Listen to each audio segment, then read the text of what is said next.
This is Hlengiwe, yours truly.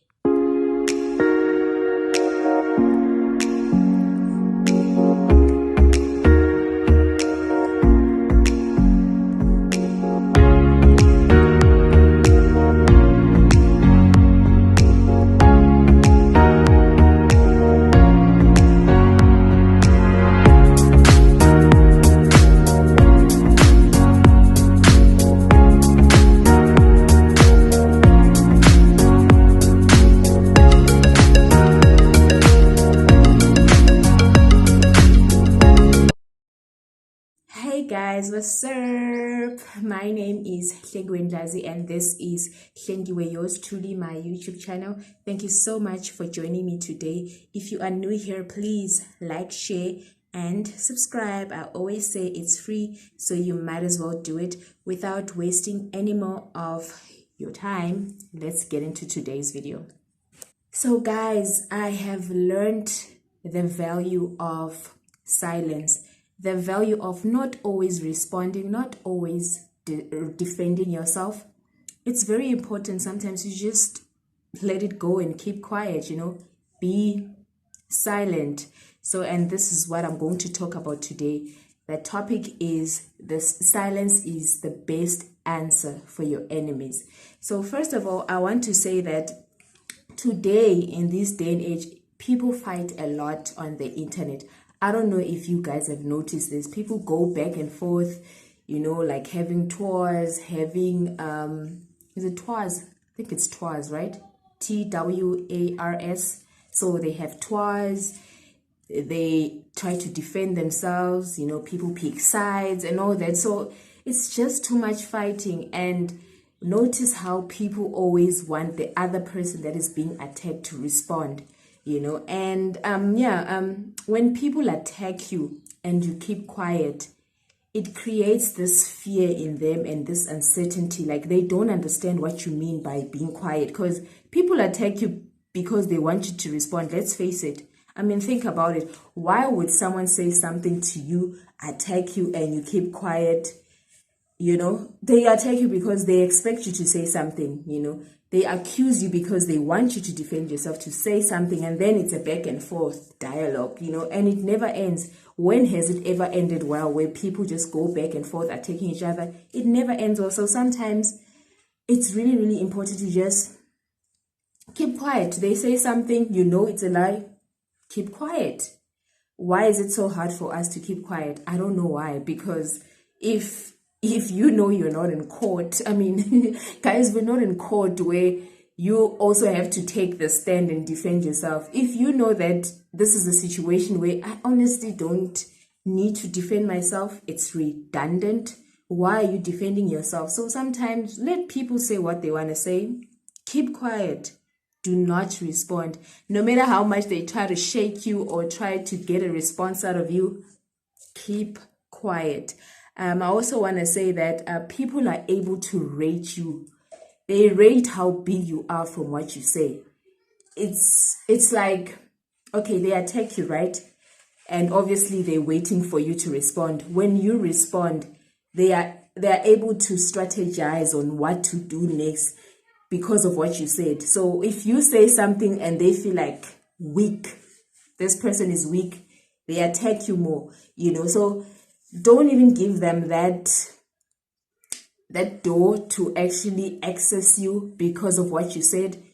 Let them attack and keep quiet. Let them say whatever they have to say. Let them falsely accuse you or say something that is not even true about you, and keep quiet. Let's see where it will go, because the only person that is in control of where this thing goes is you and your response to it. And if your response is silent, child, trust me, it's done. They said something, you kept quiet, it's done. It's really done. The other thing I want to say is, yeah, definitely it gives them the next strategy to use against you. It's the same way the devil works, If you pray to God like for something and God doesn't answer you, and now you get frustrated, you start talking about the devil in your prayers, like, oh, the devil this, he's attacking me. Oh Lord, please help me. I'm tired of the devil doing all these bad things to me, all this evil.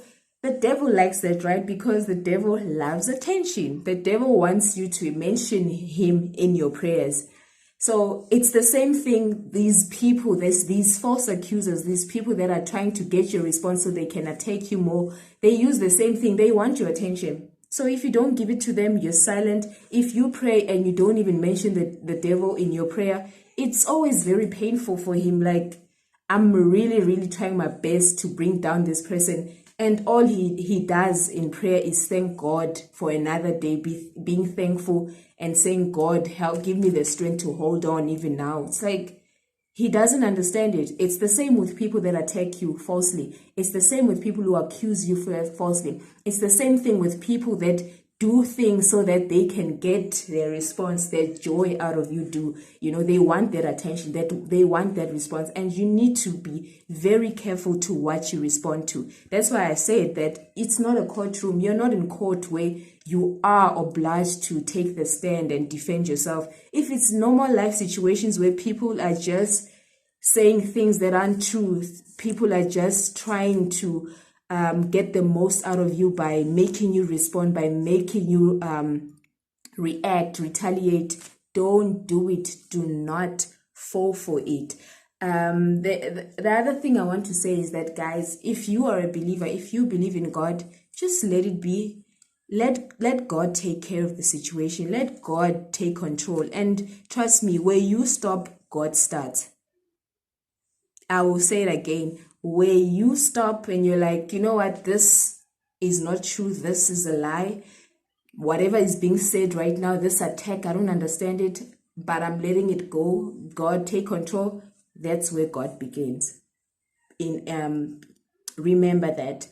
Other thing I want to say is that why do people really need your side of the story? It's the same with celebrities. When a story breaks about a celebrity, whether it's fake or true, ever notice how they will now start making phone calls to that celebrity, that particular celebrity, how they will follow them around and say, no, give us your side. We found out this about you. See how important it is for one to speak. They value what you're going to say. So if they follow someone around like, this is what we heard about you, we want you to respond, it just shows how much valuable response is. And if you don't give it to people, then what? You are keeping the power, right? So be very, very careful, guys. Be very, very careful to what you respond to. You are just going to start a war. You are just going to start a dialogue, a conversation that you don't even need. You're just going to start. And guess what? People also, they choose what to listen to when you respond. That's the thing. You may respond, you try to clear your name, but people are picky listeners sometimes. They will pick what to listen to in what you're saying, how to understand or interpret what you're saying. So why bother? I mean, why bother yourself? Because you might find yourself in another situation that is more complicated than the initial one because people didn't even listen to it how you thought they would take it. So don't even bother yourself. Keep silent. The best response to your enemy is your silence. And last but not least, I want to say this: silence cannot be misquoted. I repeat, silence cannot be misquoted. If you respond and people interpret it in a different way, you are already being misquoted because you opened your mouth. So rather keep quiet, keep silent, and let it be, let it go. That's how you should deal with people that are trying to get a response out of you, are trying to get a reaction out of you. I hope that you learned something from this video. Keep quiet and keep it moving. Thank you so much for joining me today. And don't forget, if you are new here, like, share, and subscribe. Thank you guys so much for the support. I love you guys. Bye-bye.